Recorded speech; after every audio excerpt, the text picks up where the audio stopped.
माँ चले। रोहित ने गाड़ी की चाबी खूंटी से उतार लिया। हाँ बेटा चलो। तभी अंजना जी की नजर सलवार सूट पहने कमरे से बाहर आती बहू पर पड़ी। उन्हें याद हो आया कि बहू अभी अभी अपने कमरे में एक खूबसूरत टॉप के साथ ट्राउजर में तैयार हो रही थी, लेकिन अब वह हॉल में दुपट्टा ओढ़े शांत चित्त खड़ी, खूबसूरत, किंतु उसके चेहरे की रौनक दबाव तले तनिक कम लग रही थी। रोहित के पिता रविंद्र जी पहले ही पार्किंग एरिया में जा चुके थे।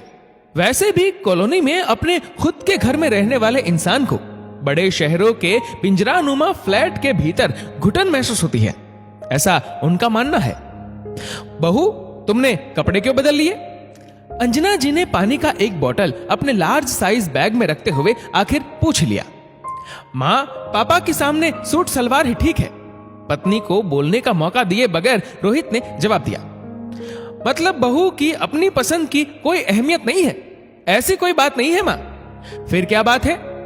माँ तुमने तो पूरी जिंदगी 5 गज की साड़ी में बिताया और बड़ों को इज्जत देने के लिए हमेशा सर पर पल्लू भी रखा, फिर इसमें पसंद को अहमियत न देने जैसी क्या बात हो गई? यहां बैठ, एक बात बताती हूं। अंजना जी ने बेटे को बैठने का इशारा किया। मां देर हो जाएगी, लेकिन अगर आज मैं ये बात तुम्हें नहीं बताऊंगी तो वास्तव में देर हो जाएगी। अंजना जी के शब्दों की दृढ़ता से प्रभावित रोहित मां को देखने लगा। बेटा आज से लगभग 30 वर्ष पहले, यानी तेरे जन्म से पहले, एक बार तेरे दादाजी को भोजन परोसने वक्त मेरे सर से पल्लू सरक गया था। इसमें कौन सी बड़ी बात हो गई? रोहित अधीर हुआ, शायद उसे चलने की जल्दी होने लगी। बेटा इसमें कोई बड़ी बात नहीं थी, लेकिन इसके बाद जो हुआ वह बहुत बड़ी बात थी। अंजना जी ने बेटे की आंखों में आंखें डालकर उसे अपनी बात पर ध्यान केंद्रित करने के लिए मजबूर कर दिया। ऐसा भी क्या हुआ था? उसने अब पूरी बात सुन लेनी चाहिए। उस दिन भोजन समाप्त कर तुम्हारे दादाजी हाथ में एक कील और हथौड़ा लिए हमारे कमरे में आए थे। क्यों? रोहित आश्चर्य से मां का मुंह देखने लगे।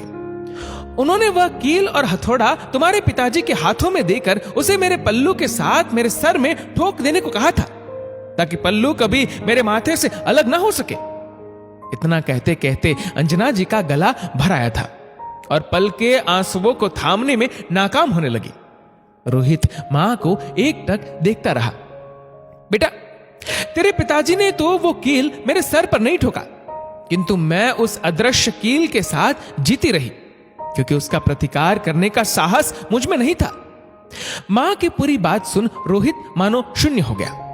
बेटा घर के बड़ों द्वारा परिवेश में आए बदलाव को स्वीकार करने से बच्चों के दिल में उनके प्रति इज्जत आती है, ना कि कपड़े बदलवा देने से और सर पर पल्लू रखवा देने से।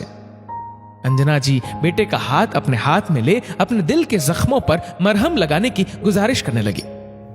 रोहित कुछ बोल नहीं पाया, बस मां की आंखों में देखता रहा। बेटा मैं नहीं चाहती कि मेरी बहू भी किसी अदृश्य कील के साथ अपनी जिंदगी हमारे साथ बिताए। मां मुझे माफ कर दो, मैं आज तक समझ ही नहीं सका था उस बेतुके दबाव को, क्योंकि अब तक मुझे यह सब एक औरत के लिए सहज लगता था। रोहित की आंखें भर आई और वह अपने आंसुओं को छुपाता आज बड़े दिनों के बाद सहज भाव से मां के सीने से लग गया, एक छोटे बच्चे के समान। तनु मेरी इस गलती के लिए भले ही मुझे माफ मत करो, लेकिन प्लीज तुम अपनी पसंद के कपड़े पहन लो। रोहित ने पत्नी की ओर मनुहार से देखा। नहीं रोहित, मैं इन कपड़ों में कंफर्टेबल हूं। तनु मुस्कुराई। सांस की बातों से शायद उसके भीतर का परिवेश भी अब कंफर्टेबल महसूस करने लगा, क्योंकि दिल से निभाई गई परंपरा बड़ों का आशीर्वाद होता, वहीं दबाव में भारी बोझ। दोस्तों इस वीडियो को लेकर आपकी क्या राय है नीचे कमेंट करके जरूर बताएगा। और अगर आपको वीडियो अच्छा लगा हो तो इस वीडियो को लाइक करेगा, शेयर करेगा ज्यादा से ज्यादा लोगों तक, और ऐसी ही और भी इंस्पिरेशनल वीडियोस के लिए हमारा फेसबुक पेज आज ही फॉलो करें। धन्यवाद।